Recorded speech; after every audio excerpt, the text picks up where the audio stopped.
So, anyways, the next day they're like, all right, well, you got 2 more wishes. What's your next wish? He says, let me talk to my horse again. So he talks to his horse, whispers in its ear, and the horse takes off, comes back a couple hours later. It's got a naked redhead on its back. What do you know? The Indians are just like, geez, this white eye's only got one thing on his mind, I tell you. So these Indians are getting kind of irritated. So it gets down to the last day, and they're pretty excited to kill this guy. And so they said, what's your 3rd wish? And he says, I want to talk to my horse again. They're just like, oh my God. So they get him his horse. This time he doesn't whisper in its ear. He doesn't talk to it politely. He grabs the horse by both of its ears and he yells, listen, you hammer-headed son of a bitch, I said posse! P-O-S-S-E!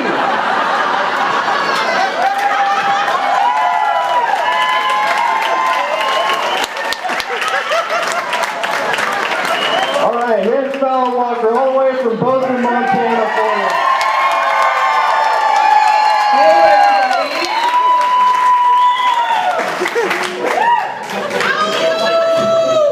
everybody. Thank you. That's my favorite bartender in the back, I'm pretty certain. Thank you guys all so much for being here. I really appreciate it. I've been wanting to do stand-up comedy since I was about 10 years old, so it means a lot that you guys are here. This is my first show in my hometown, so I'm pretty excited.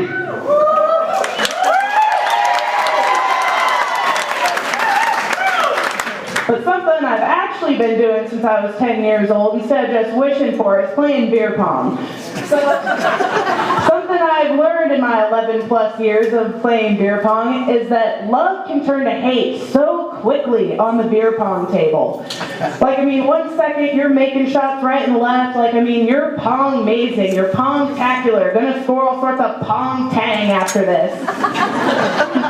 But then you miss one shot. Just one, and all of a sudden you're pong-fenic. You're a sad excuse for a beer athlete, and your partner's back is tired from carrying this team.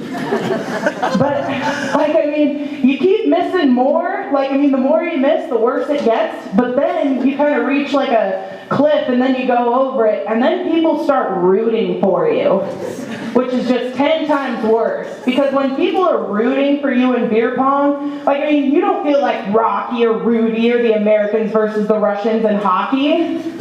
No, you feel like that kid where it's like he would invite you to his birthday party and your mom would make you go. Like the kid who always had the lame Power Ranger toys, or like applesauce cake or some shit like that instead of funfetti. You know the kid I'm talking about. Usually my roommate is my partner in beer pong, and, so we kind of end up having some disagreements, and then, that kind of carries over into our home lives, and, I take responsibility for that. I'm not big into the whole housekeeping thing, especially when it comes to dishes. My roommates are aware of that. So they'll go on these Gandhi-style hunger strikes of not doing the dishes. And so, the dishes are piling up in the sink. They're getting more and more pissed off. And, I'm in my room watching Iron Chef or some shit like that. Or, then they're starting to spill onto the sink and they're really pissed now. And I'm like, I spilled a little beer on myself because I'm perfecting the art of drinking in bed. They could have just said, hey, Fallon, do the dishes. And I'd be like, oh, all right. And that would be the end of it. But no, they're waiting for me to crack. And if they're waiting for me to crack, they're going to wait a long time. You will crack first. You will crack like a terrorist being double-time interrogated by Wolverine and John McClane. You will crack like an egg being smashed by a cinder block. Or a hand, or whatever. Eggs crack easily, just like you. So, we get into a couple disagreements, but, they're not all my fault. Like, my roommate, she really likes romance novels. Like, she's a big fan of those. And it's like, that's fine. You do your thing, I'll do mine. America, fuck yeah, whatever. But then she tries to get me to read them. And I'm like, I'm sorry, I do not care about, the Scottish Highlanders throbbing 9-inch cock as he runs his trembling finger up our bonny lass's thigh. His calloused fingers.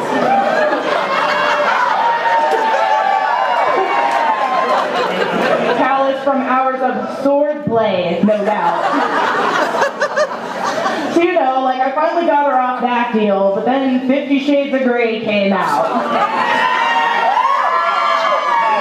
And if you don't know what 50 Shades of Grey is, congratulations on possessing a dick. You don't know awkward until you have to sit through a dramatic reading of 50 Shades of Grey. My inner godness was uncomfortable. And if you don't understand that reference, again, congratulations on the dick. Why don't you go throw yourself a dick party? But anyway, I didn't like the romance novels, but I did have to find out about sex somehow. My parents weren't real big on the talk. They preferred just to let Lost River take care of it.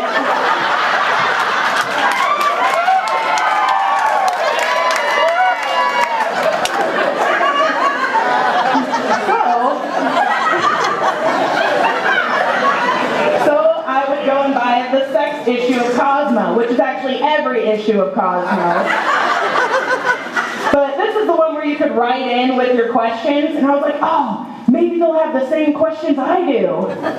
They didn't. Not at all. So the first question right out the gate, Dear Cosmo, how do I masturbate?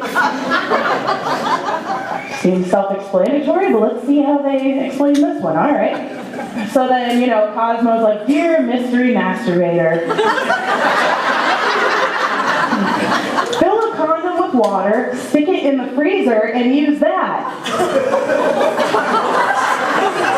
This just seems horribly ill-advised.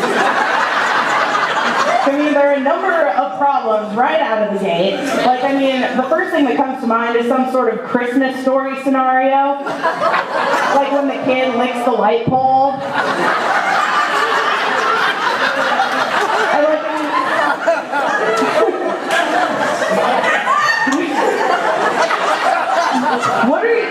What are you supposed to do with it when you're done? Put it back in the freezer and use it again? What if she has kids, like her little son is like, hey mom, should I have this popsicle? But then later, he's like, hey mom, why did that popsicle taste like fish sticks in a balloon?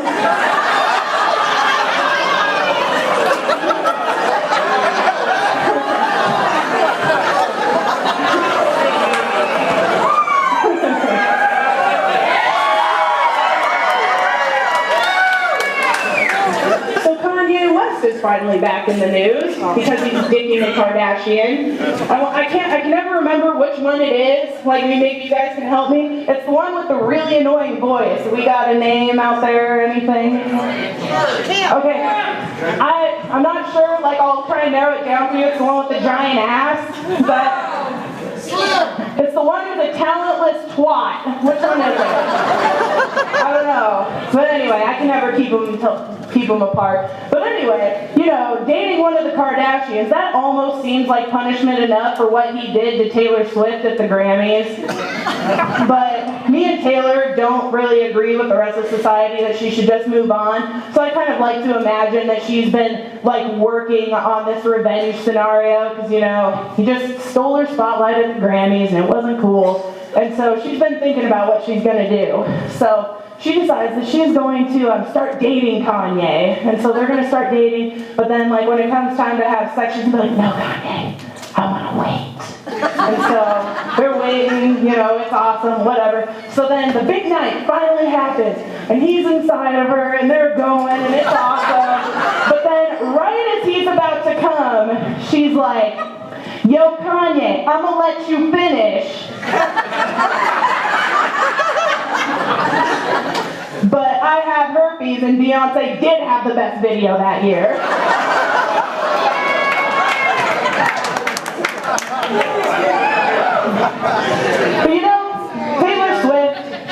saint. Like, I mean, she breaks up with all these guys and then she writes about them in her songs, and she makes it really obvious who these songs are about. And so she just broke up with Connor Kennedy, and so I kind of like to imagine what like her next few songs are gonna be like. So it's gonna be a little something like this, like, hey man, our relationship is so dead, kind of like where your great uncle got shot in the head. So there's one. Then, two of your great uncles got shot. If I know I'm gonna see you, I'm gonna look super hot. So that's one. And then, you are so gonna regret breaking up with me, like your uncle that's plain and his whole family. And then a little sequel to We Are Never Getting Back Together, which is, we are never, ever, ever getting back together, and your family could not be any deader. So that's kind of what I think that her next few songs are going to be like. I wonder who they're about. She's very coy about it, so who can say? I don't really follow, who's dating who with the celebrities and whatnot. I do a little bit because I just had 2 jokes in a row about it, but what I really like to think about is what if countries were people? And so I kind of like to imagine that Britain would get drunk and show up at America's house, pounding on the door, like, America, wake up, I have to speak to you. And then America's like, God, what is it, Britain? What do you want? And he's like, Britain is like, America, I want you back. I miss you so much. We get along so well. Come on, give us a kiss. We miss you. We won't even tax the tea anymore. You don't have to throw it into the bay unless you want to, in which case that's perfectly fine. And then America is kind of like, it's not even about that, Britain. And then Britain is like, but come on, I thought we were getting along so famously. You love Downton Abbey. Yeah, Britain, we like one of your stupid TV shows. What of it? And you're like, well, what about the Rolling Stones and the Beatles and the Sex Pistols? You love them. Come on, we love you. Give us a kiss. And I'm like, Britain, it's not about that. You lorded your money over us. You dominated us. We're starting to feel like Anastasia Steele and you're Christian Grey. And then Britain is like, I don't understand that reference. And America is like, how have you not read 50 Shades of Grey yet? Britain's like, if we read it, will you come back? No, Britain, unless you can get us into Hogwarts, we're not coming back. And Britain is like, done. What? Done. We will get you into Hogwarts and then you'll come back. We're like, no, Hogwarts isn't real. And they're like, of course it is. Britain's magical. Got unicorns, goblins, and the like. America's like, so J.K. Rowling, not a fiction writer. Of course not. J.K. Rowling is one of our most respected historians. You're gonna get us into Hogwarts? Yeah. Then you'll come back? Yeah. Well, and then America is kind of like, well, we miss you, Britain. And then, Britain is like, we miss you, you bunch of bloody Yanks. Yay, love found each other again. But yeah, so I'm a film major, so I pay attention to what actors are in what movie, and I realized that Daniel Day-Lewis, he only takes about 1 role every 3 years, and he almost always wins the Oscar when he does. So I kind of think that all the other Oscar contender actors, they kind of, that year, they just kind of take a break. They're like, fuck, Day-Lewis, again. Damn it. All right, fine. No, it's fine. We're not doing the JFK biopic this year. I'm going to be in Iron Man 3. They're just they take a break from being famous and, doing Oscar bait in favor of just making a shit ton of money because they know Daniel Day-Lewis is going to win. Yeah, because Daniel Day-Lewis's superpower is kind of acting. He's really good at it. And I like superheroes, so I decided I wanted a superpower of my own. So I went out and got one. Do you guys want to see a demonstration of my superpower? Yeah. All right, I need 2 volunteers from the audience, a guy and a girl. We get 2 volunteers. All right. One more? One more? Come on up here. I need a lovely lady. There we go. Okay, so here's how this is going to go down. I need you guys to kind of stand in front of me here, like facing each other, hold hands. Yep, set that down. All right. I am sorry about that. All right, so this is my superpower. By the power vested in me by the universal life force, I now pronounce you husband and wife, you may kiss them right. Sorry, Drew, if you're here. Sorry.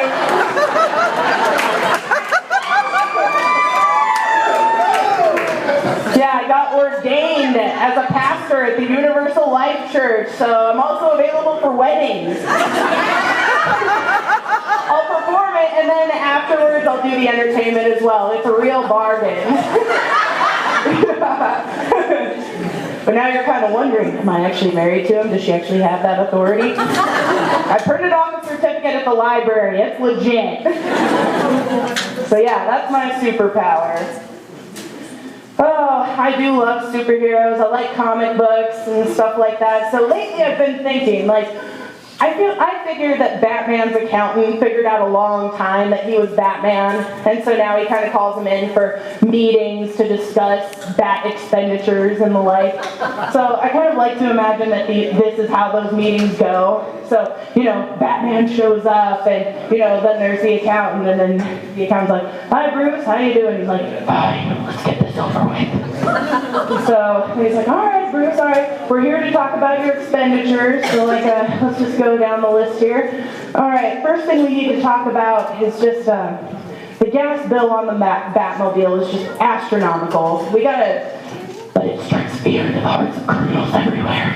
I know. All right, well, you seem attached to it. We'll move on.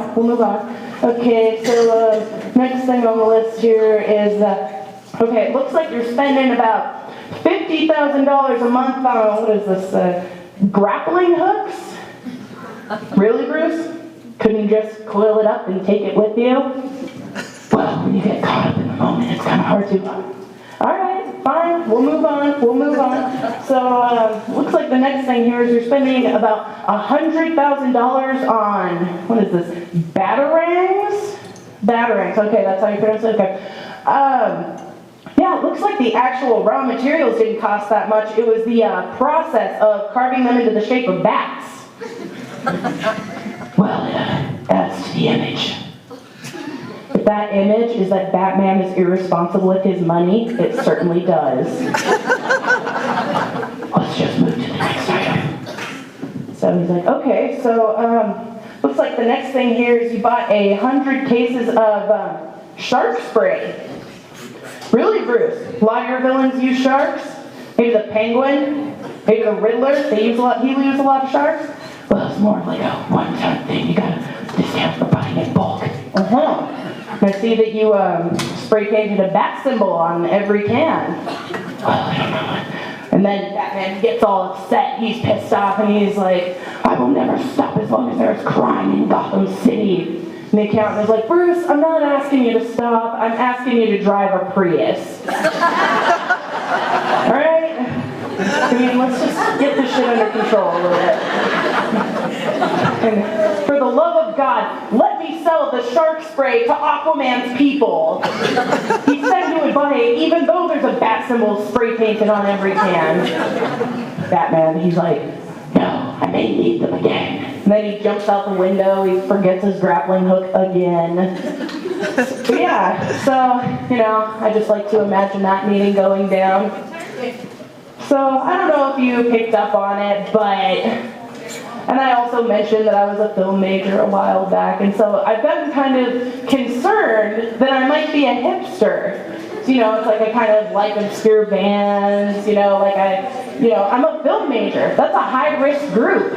So sometimes I like ask myself, like, I mean, am I a hipster? Am I HIP positive? I get worried.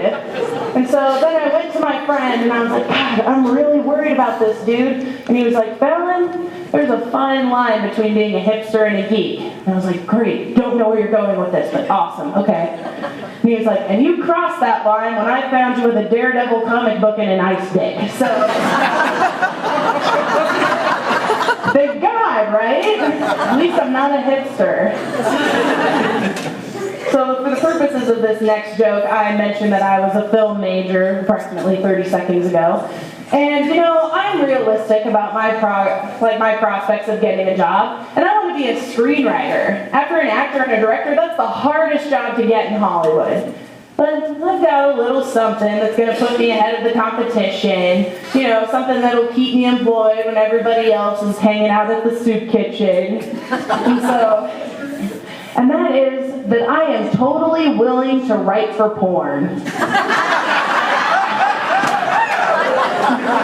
I'm just down. I don't care. I mean, and you know, I know that they don't care about, the story. They don't care about Chastity's character arc as she fucks the president of Russia to prevent World War III. That's a little political thriller I'm working on called The Cunt for Red October. Thank you guys so much for coming out tonight. I really appreciate it.